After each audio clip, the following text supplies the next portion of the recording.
we keep making these things that say, no, we're hyper-individual, don't trust anyone around you, you got to fight, prepare, get ready. So we get Elon Musk, we get Donald Trump, we've pushed them to the top because we have valued psychopathic, wounded boys parading as men.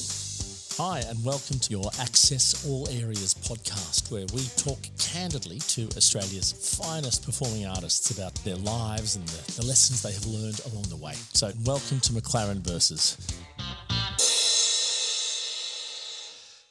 Before he was inspiring global audiences to rethink our future, my next guest was captivating them on the screen. With a successful acting career spanning iconic Aussie series like Love My Way and films like Ballabo and The Tracker. But it was behind the camera that he found his true calling, using the power of storytelling to spark change. His groundbreaking documentary, That Sugar Film, turned personal health into a national conversation, and his visionary follow-up, 2040, offered a hopeful roadmap for the planet, framed as a letter to his daughter, Velvet. A passionate advocate, creative innovator and fierce optimist, Damon Gameau is someone who believes in the potential for change if we dare to imagine it. Today, though, we go beyond the headlines to talk creativity, courage, climate, and what it takes to reimagine the world, one story at a time. Damo, welcome to McLaren Versus. That was a very generous introduction. Lovely to be here. Oh, look, thank you. I really appreciate it. Full disclosure, of course, we're talking before. We have known each other now for coming up to 30 years. Far out. It's a bit distressing, isn't it? Oh, my God. And, from an intense 3 years, we were saying is drinking, drumming and skinny dipping, or as others know it, drama school. So, which was a wonderful time. Formative years. Yes, formative years, absolutely. But before we get into that, I want to go back just a little earlier and talk to you about growing up. As a kid, you grew up in Adelaide. Yep. I always forget that, actually. And then I was ready to go, that's right, he's an Adelaide boy, And what kind of childhood would you say you had? And therapy begins. Yeah, totally. Filmed therapy. No, I definitely had a complex childhood, but who hasn't these days?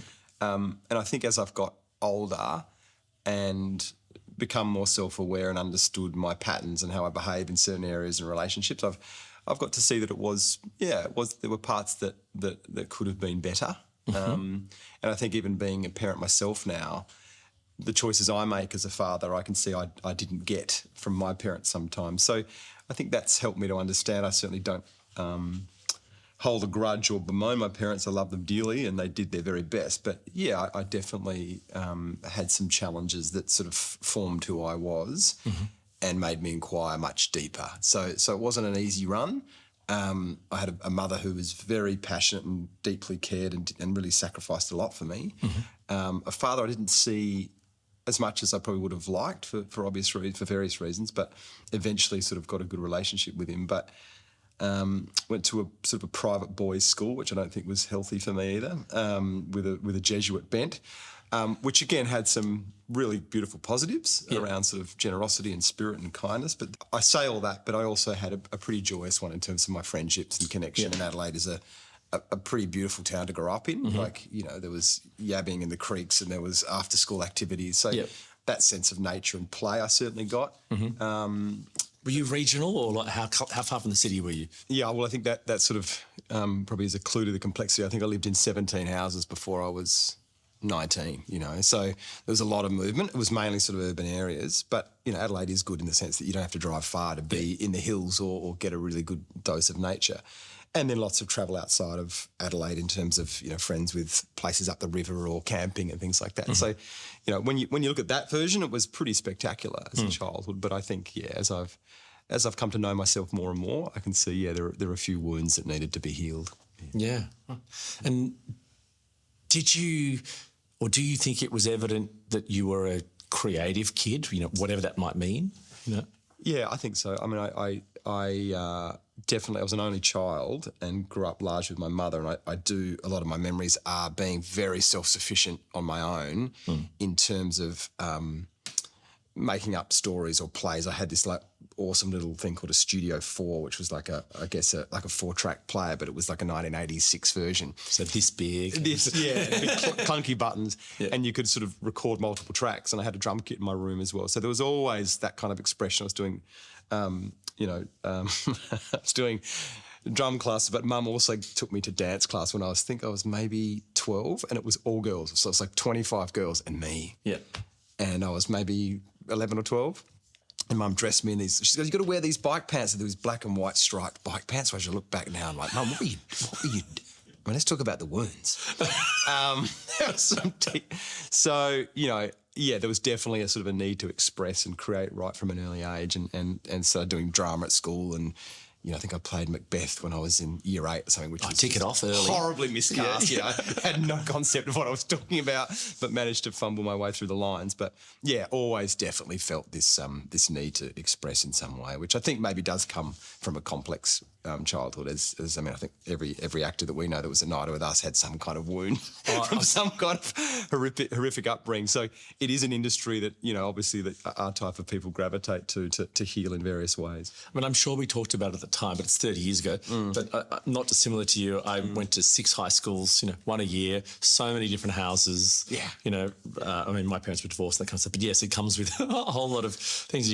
For me, it was about, I just got to a point where I went, okay, I'm just locking in friends. I don't care where I go from here. These are the ones I'm staying in touch with. Yeah. Because everybody else had this really long history with people. And then I'd move to a new town, start again, new school, start again. Yeah. And I was like, I just got this sense of no one knows my past in some way. So it kind of got all wrapped up in identity and who am I and all of that. Which would then lead to playing different characters and acting as well, because it is like a surface level of understanding someone, then you move on to the next person. Yeah. What kind of age do you think you discovered that acting might be something that you could do, as a career or follow or pursue more than play, I guess? Well, I had horrible self-esteem as a child. So there's just no way that, even though I enjoyed performing, I remember I would just be so anxious performing, like having to do any kind of public speaking or performance. The story in my head was just really limiting, like in terms of who do you think you are to do this? You're not good at this. Don't ever think about doing that. So even though I enjoyed it, I really hated the performative aspect of it, to be honest. So when I finished school, I really sort of had aspirations to do journalism or something in that field. And I started to do law just for the first sort of 6 months, but it just didn't resonate with me. And then I did start to do journalism, and I was halfway through the second year of that. And I'd done a play at university. And then Peter Gers, who's a well-known sort of Adelaide theatre critic and socialite, and he came and saw the play, and he just said to me afterwards, "Hey, have you thought about auditioning for NIDA or a drama school? Because I think you'd have a really good chance of getting in." And I guess it was just that little bit of confidence in me or something. An external person giving some kind of that's right. So no, you are validation. Good. Like, give it a shot. Yeah. And so I went and auditioned, and with some other people, Krista, who was there, and some others, and it was just like the most horrific, confronting 2 days ever. And Tony Knight, who was the head of acting then, just like, I remember him saying, him and John were there, and just having to do these auditions, and him saying, "Damon, you funny? Be funny. Can you just be funny?" And I was like, fucking hell. And just the scrutiny of having to do the pieces over and over again. Do it again, but this time with anger. And I'd never sort of done anything like that, and found it so confronting because everyone's obviously sitting in the room watching you do that. Yes. So I remember coming home to Mum and going, just like, that was the worst. That was mortifying. I will never put myself through that again. Never. Yeah, and I wouldn't have. And then as fate just, happened, I did get in. And then had to sort of, I think, go through when we were in NIDA. You probably remember, my first couple of years, I just was like, what am I doing here? And it took me a long time to overcome those challenges and sort of find some self-worth or self-belief within that space that I could do it. But I still don't know how I got in. Like, I guess Tony must have just seen something in there, but I was just addled with so much self-doubt that somehow something poked through. So I'm very grateful to them for that happening. But it was... not something I expected I'd do with my life, no. Were you aware of the Damo who we now have with us, this avid documentary maker, change maker, etc.? Were you aware of that then? I think so, but again, it just tapped into the lack of confidence thing. It's like, I think deep down, my father is very passionate advocate for justice. Like even watching a sport game with him, like if an umpire gets something wrong, his whole sense of justice comes out in that. Like there's not a fairness. You didn't adjudicate that in the right way. So I think I've always had that in me, is like the world could be better. We could be looking after humans much better. We could have more equality in a range of ways. But again, if you're addled with self-doubt, you're just going to play small and keep it simple and just stick to your lane. You're not going to feel confident to share those sort of views. Yeah. And so I think for a long time I hid behind acting in the sense that someone else is writing the dialogue, you're getting picked up, you're getting fed, you're getting some accolades. Like it was all very intoxicating for a while there. Yeah. And I didn't have to actually say, well, this is what I really think, or you know what, that script I don't agree with. I don't want to say these lines because I don't agree with the values of that. That took a while for me to get confident doing, and I think I was very lucky in that I worked with people like Rolf de Heer on the track or Rob Connolly with Ballabo that gave me that confidence and sort of said, no, there is a deeper thing here. I can see it bubbling away. You should think about, doing something with that. So, again, very grateful for those people for that experience. I do remember one particular tutor, the one and only Kevin Jackson, if you remember him there. And he said a couple of things to me that stuck with me over the years there. And one was, if you can do anything else other than acting, if there's anything else you feel you could do, as a career, then you should go and do it. And it wasn't just piss off. It was because he's like, it takes a certain thick skin and it can be difficult as a road to be an actor and a creative and an artist. Yeah. And that was always interesting to me that he said that. And secondly, I always remember him, first year, we're doing scene work or something, and he asked everyone, he said, you need to answer the question, why are you doing this? And I had never asked myself that. I was just kind of led in that direction, for various reasons and whatnot. And it really stopped me for a second. I had to really stop and think about it. Again, part of that process and journey. Yeah. So I'm curious for you, at that point, what was it that drove you as an actor, do you think? Well, I think it was insecurity. I think it was quite a fragile sense of self. So I sought validation externally. So it was nice to get this prop up.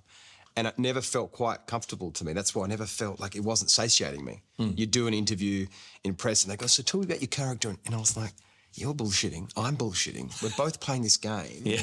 And I feel a bit weird afterwards, And I couldn't ever put my finger on it. And funny enough, when Sugar Film came out and I had to go to America and release the film and this, do you remember the Dr. Oz show? Remember Dr. Oz? Yes, yeah. So he invited me to be on this show.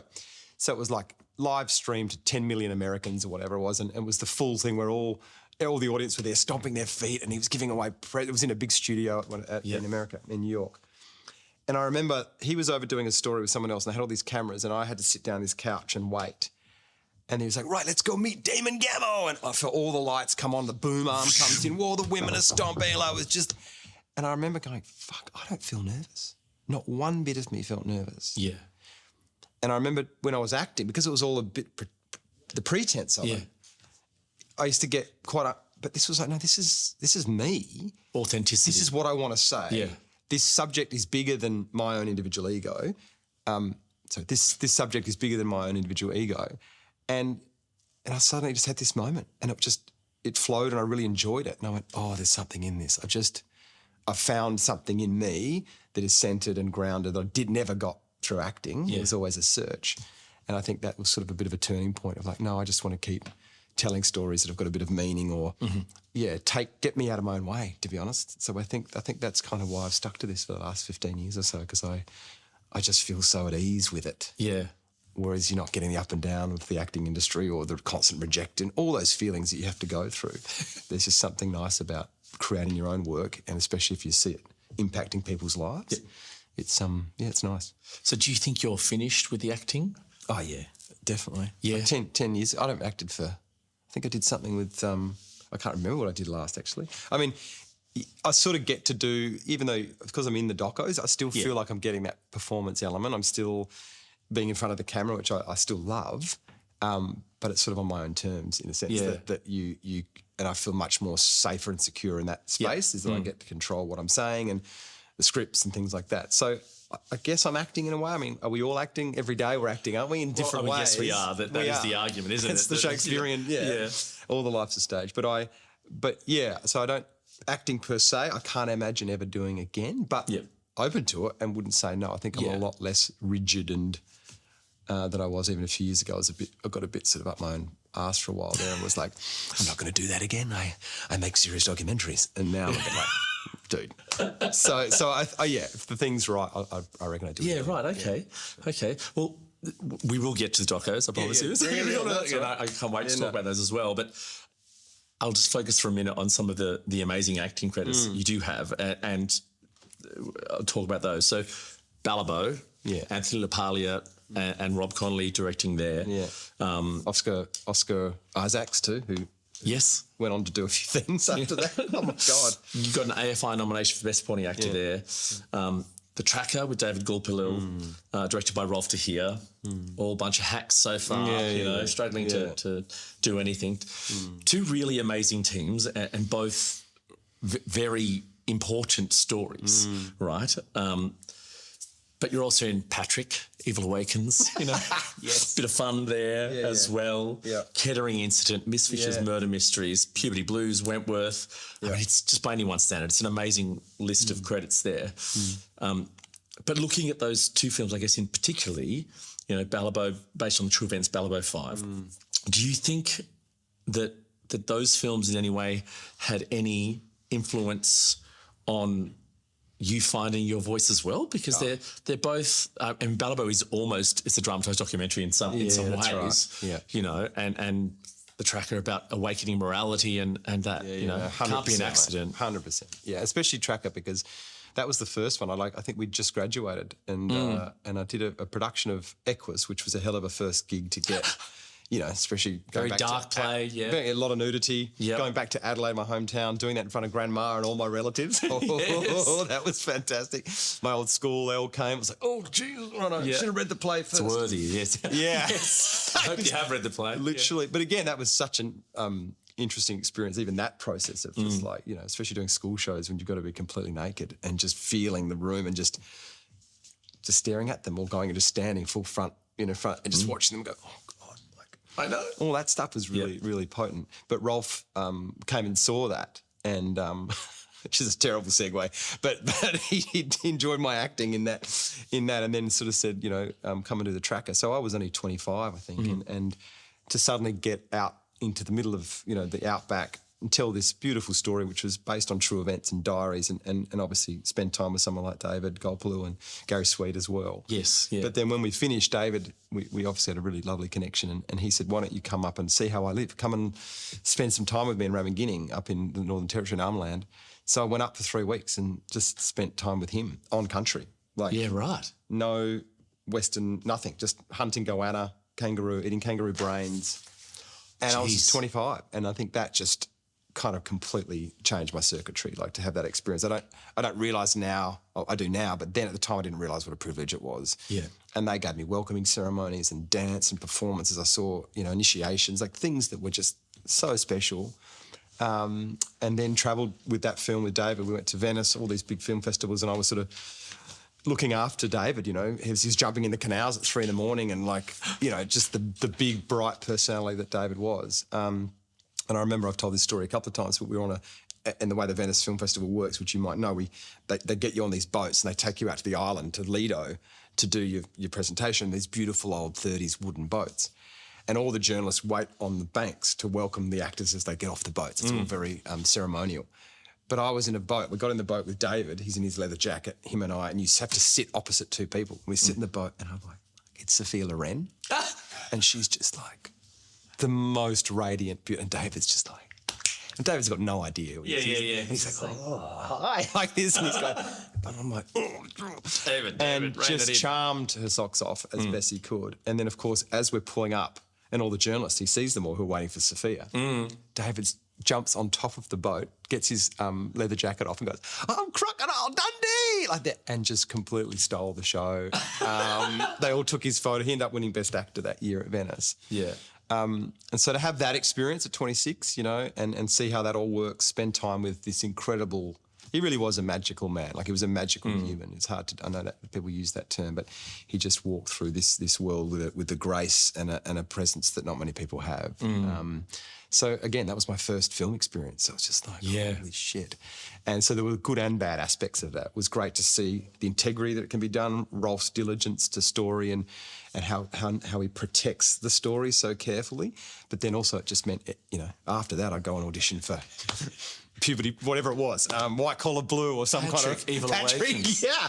Let's do that. It was a bit like, just a bit grating. So that just sort of, I felt this need to get back to that type of storytelling. Yeah. And I'd seen how it can be done. And the same with Ballabo. Rob just handled that so beautifully. And I spent a lot of time with Greg Shackleton, who was the journalist I played, with his wife and Shirley, and she had all his diaries and his watches and all these things. And so to suddenly be bestowed with this privilege of representing an essence of someone, acting actually felt noble for the first time to me. Yes. It's like, I've got a duty here to represent this other human being and pay homage to his family and his former wife. Yeah. Let's not get this wrong.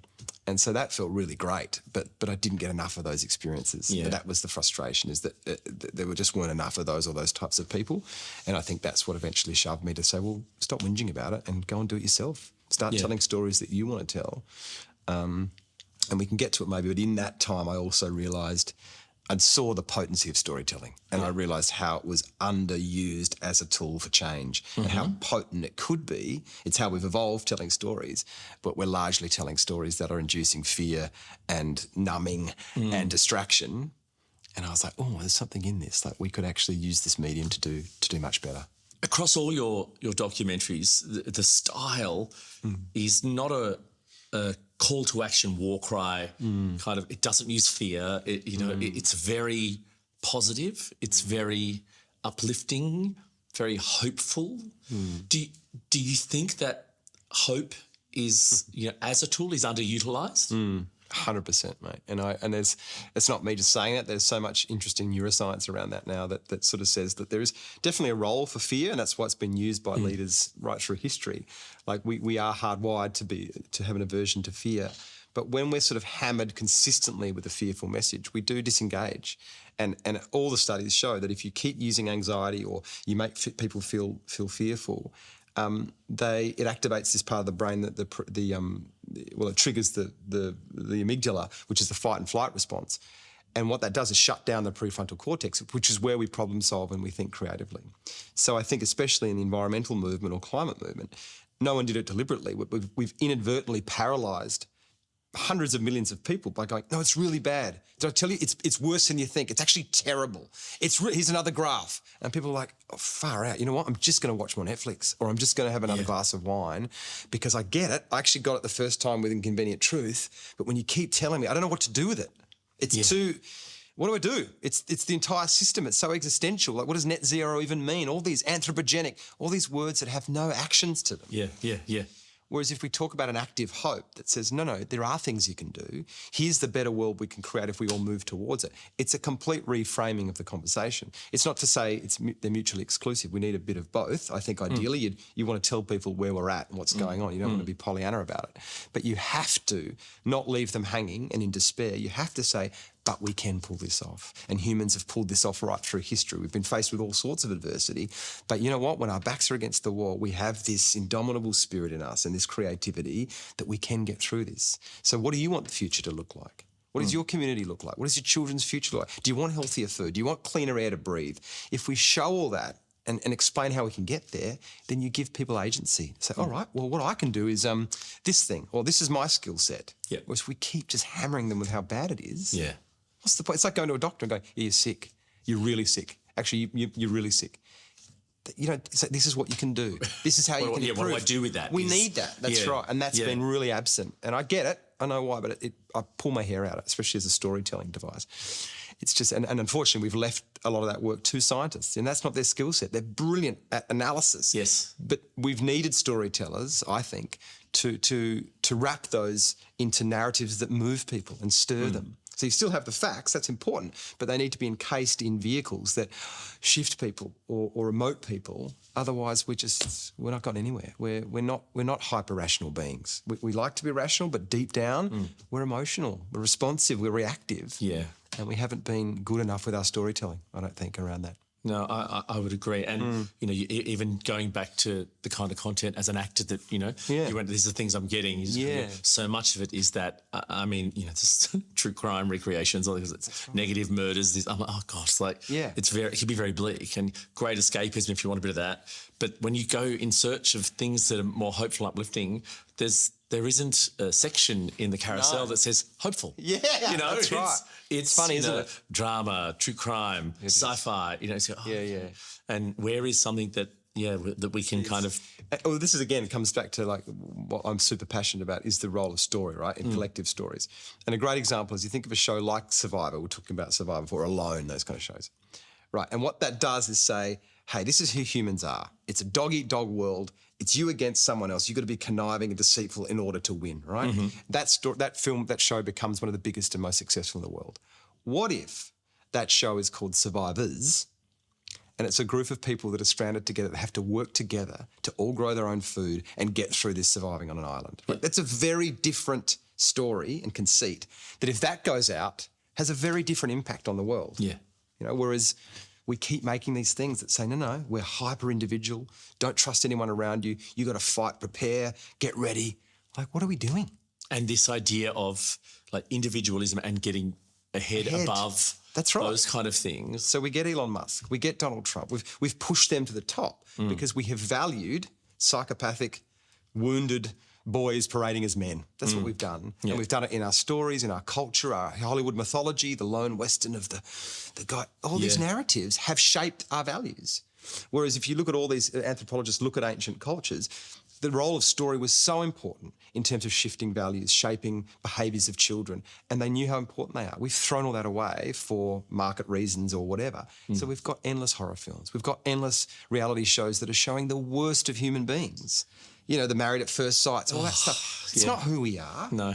But we're feeding the wound in us. We're feeding all that. You feel a little bit better because you can judge those people because they're not as good as you. Like, it is potent. When you see it from that lens, you can see that is shaping culture. Yeah. Those shows are shaping culture. So we have a role as storytellers. I hope Hollywood writers understand this stuff. I hope after the fires in LA they realise that they're on the front lines. They can write stories that shape culture, and they need to start doing it, or else we're in serious trouble.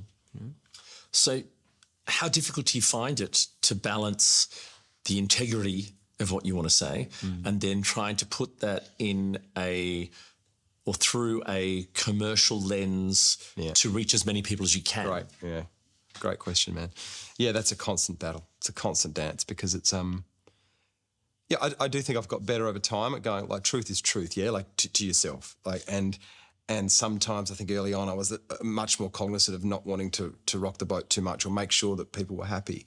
And then as we've gone further and further along, and I've realised, how close we are to the precipice on so many areas, democracy, climate, all sorts of areas, AI stuff, that we really are at this extraordinary moment of our civilization.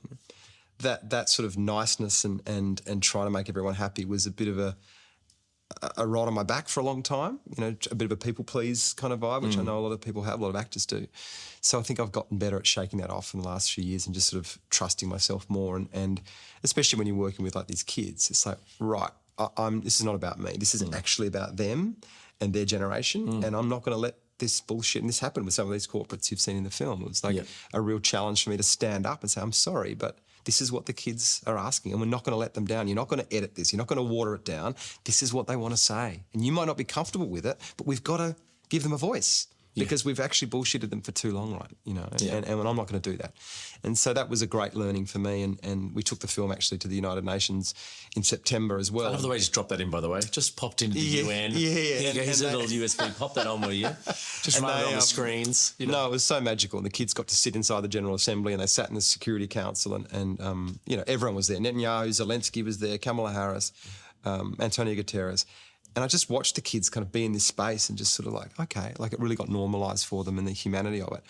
But it was just so clear that they felt this, that this was for a different time. It served a purpose, but there needed to be a freshen up. There needed to be something different, different values, different way of doing things. All of these films, are designed to activate change, if you like. How do you measure the success of that? How do you know when you go tick? Because I know, like if I look at that, if I look at the rollout, if we can call it that sugar film and that sugar movement, essentially now, for want of a better phrase, it's like you've kind of closed down a lot of. I'm sure it's still there, the books and things and whatnot, but the active kind of web presence and all that sort of stuff. Yeah. Then came the regenerators attached to 2040. That's still going strong, etc. And then Future Council, is it .org? Is that that will then be the next sort of phase into all worthy and important things, obviously, but you can't be ever all the time. At which point do you sort of say, I feel like that's done, or I'll pass that over there? How do you tell? Yeah, there's definitely. I wrestle with that too. I think it's sometimes it's like, well, I feel like I've done my bit for that, and now it is, if people want to run with it and champion it, that's fantastic. Like I can't sort of be across it or micromanage the whole thing. But in terms of the measurement piece, that's a really interesting question, because that's something we often wrestle with because a lot of our work comes from philanthropy. So we've got a whole network of families that support our work, they're very generous. And early on, it was like the same question: how do we measure the impact here? Because it's not a financial return; it's a social impact measurement. And so, what are the metrics for that? No one's there. So we've sort of had to kind of create those. And so it looks like, right, well, how many children have been taught the curriculum materials that we've developed for the Sugar Film or 2040? Okay, so that's, nearly 1.5 million kids in the country. Great. That's a metric we can take to our funders, and they're like, oh, okay, that is having real impact. Yeah. How many farmers have we helped transition their farms to more regenerative practices because they're looking after the soil? We've got them listed. How much money have we raised or given to climate solutions or different initiatives? So there are ways that we've had to develop that, but we're still, the world doesn't work like that. It's still very much measured on a GDP or a financial metric. So that's a constant conversation we're having. But I do think in the last few years it started to shift, and that a lot of people understand that, there is something about story that permeates a culture that isn't intangible. And the example I often give is, I got this bizarre phone call a couple of years ago from the environment minister from the French government, and with Macron.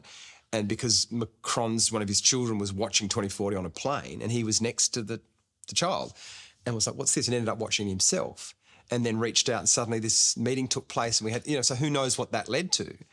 And I often think, how many times does that happen with a story that you make, that I will never know who watched that film? Or I think there's about 14 seaweed farms that have now started in Australia. And I know at least 3 of them have written to me and said, I watched 2040, I wanted to change my life, my career, so I've started this seaweed farm. So again, how do you measure that? That's the beauty of story. Like that's the thing we're trying to get to here. It can shift culture in ways that you will never know, or just plant a seed in someone that goes, oh, I've just thought about that differently. And I think that's the beauty and the magic of it. But it's impossible to measure sometimes because there's a certain magic to it. Yeah. So holistically, your career, has there been a moment where you've really felt like this is a big personal risk for me doing this, like the transition, or have you felt like you put yourself out there and tested the water or pushed the envelope? It doesn't sound like that, because everything's come from a deep authenticity. Yeah, I think that's helped me. And also, as you said before, largely they're positive, optimistic stories. So I haven't really done that piece that really calls out. I mean, in light ways, like in Sugar Film, we definitely called out the industry, definitely in 2040. But no, I've never felt.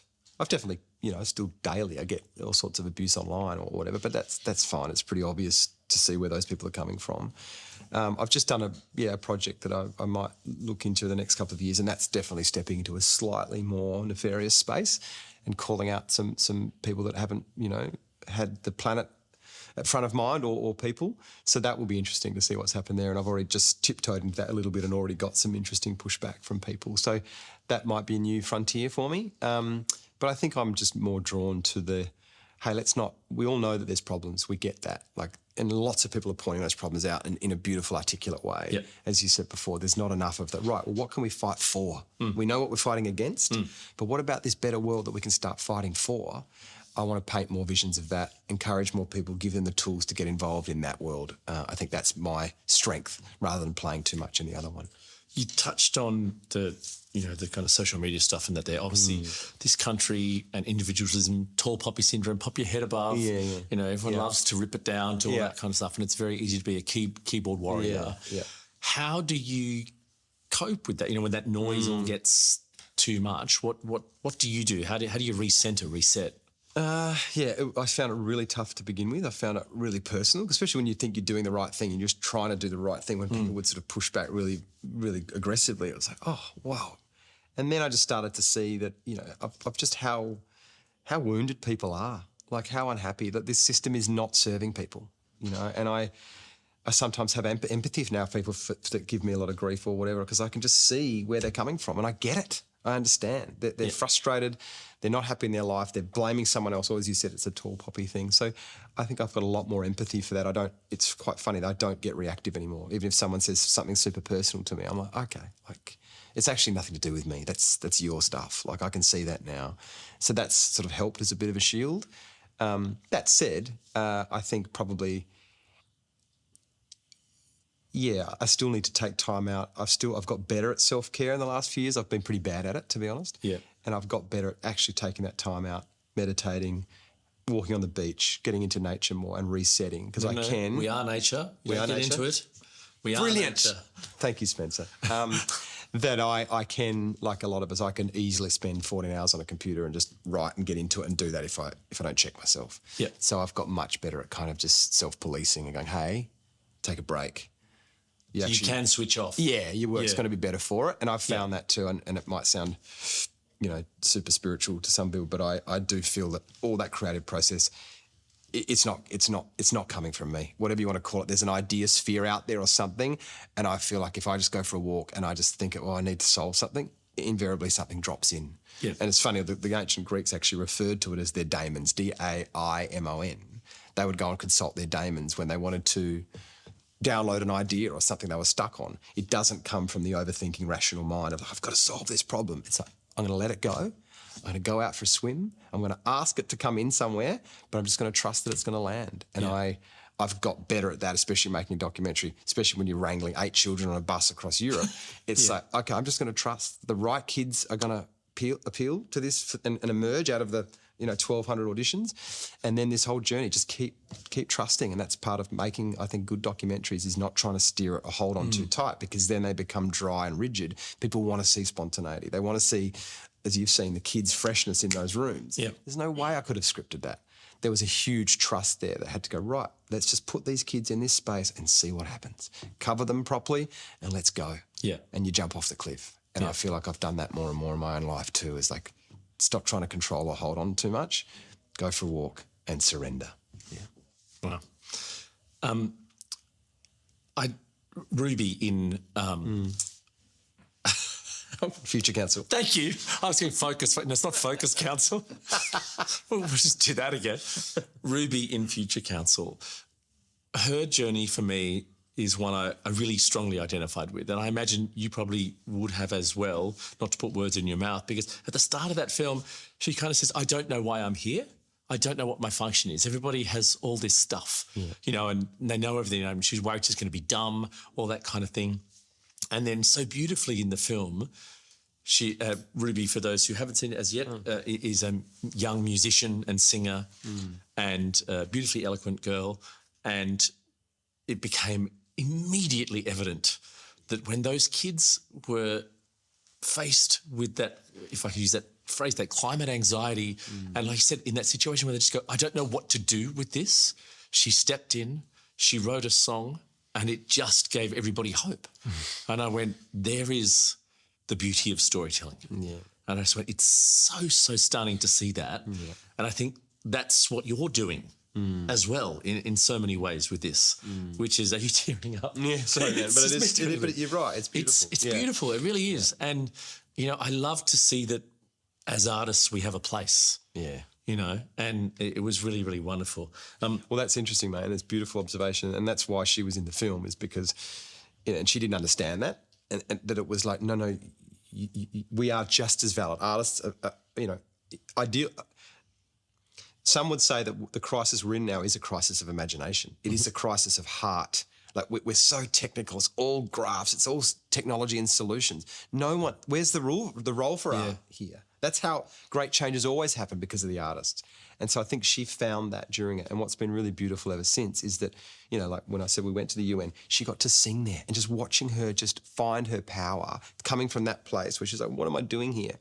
Last Friday, she just gave a TED talk where she talked about the role of art in change. And then she sang her song on this stage in front of 1,000 people. And it's just like to see these journeys of these little souls and to see them find themselves. I think, as you've alluded to, that they will help unlock adults there that are feeling exactly the same. How many adults are going to watch that and go, I feel like that too. What am I doing? I'm not doing enough. Yeah. So to watch them all go through that journey is just so important, because there's so many lessons for us.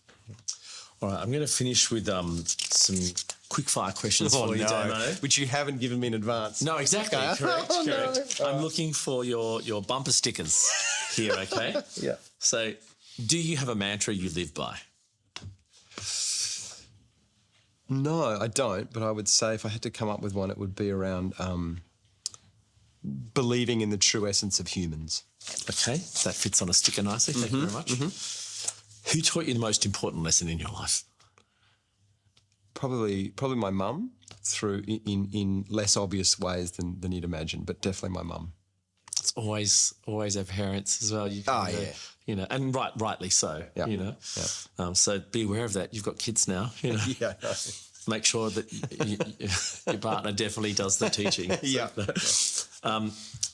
Milestones. Okay, so if you had to pick one milestone that's had the most profound effect on you, what do you think it is? It was actually this organisation called Good Pitch, which was extraordinary. It happened for 3 years in Australia, where they chose 7 documentary filmmakers at the Opera House in a room full of philanthropists, and you had 7 minutes to pitch your idea, and then people pledged to support it. And I pitched 2040, and we raised $2.5 million in 7 minutes. And I was just sobbing after it I guess it was like one of those, that shifting moment where I valued myself for the first time properly and went, oh, I've got something that people want here. They want to hear this story. I've got something to offer, and they have just showered me with support or asked the team. And that to me was I just remember being backstage absolutely sobbing that I felt, okay, let's go. Yeah, big turning point. Mistakes. Oh my God. This podcast is not long enough.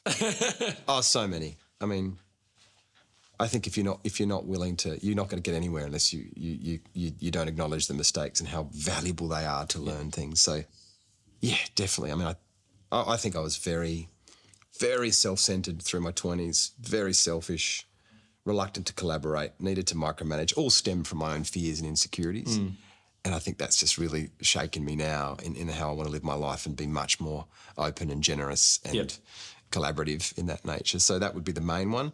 And then relationships, you know, valuing relationships, taking care. They take work, you know, all our relationships, friendships, they're more important than anything, any of the work. And I think sometimes I've got caught up in the work thing and suddenly travelled and doing all these films and being busy, the intoxication of being needed. Oh, thank you, mate, you're doing great stuff. That was a poison chalice sometimes, and I neglected some of the real deep relationships that I could have nurtured better, and have thankfully restored most of them, which is great. But that was a big lesson, is don't get too swept up in the work. All right. Last one I've got, which kind of maybe is a crossover here, is struggles. What do you think is the biggest thing you've had to overcome to be where you are now? Without a doubt, it's self-deprecation. Like, if I think of that internal story, it was just horrifically self-limiting. Like, I just would say the worst things about myself, that I was no way that I was capable of doing this. I could never do that. Or things like public speaking, things that have happened now in my life that I could never have dreamed of 20 years ago, because I got myself out of the way and just went, oh no, you why can't you do that? Like, that's just your own bullshit that you're telling yourself. Yeah. Stop saying that. And that's not easy. It's easier said than done. But I've seen the evidence of then what can... Like, I never dreamed I'd ever be able to do a TED Talk, for example. And that was one of my favourite moments of my life, was be able to stand up there and speak for 14 minutes on something I deeply care about. That was a fantasy 20 years ago. So just little things like that. I just feel yeah, just getting yourself out of the way is key to any success in life. But that's a pretty obvious statement. Good bumper sticker. Get out of your own way. Get out of your own way. Yeah. And get out of mine too, please. Go left. Well, Damon, I'm very glad you did get out of your own way. Yeah. And thank you so much for joining us here today on McLaren Versus. Yeah, I can't wait to see, how Future Council evolves from here and the impact it will have. And also that little nefarious thing you teased of before. Yeah. I will, as many will watch this space. So thank you so much. Good on you, legend. Good luck with this. Thank you. Well, that's it for this episode of McLaren Versus. I am Spencer McLaren. Thank you for spending some time with us. If you enjoyed this chat, don't forget to follow and leave us a review.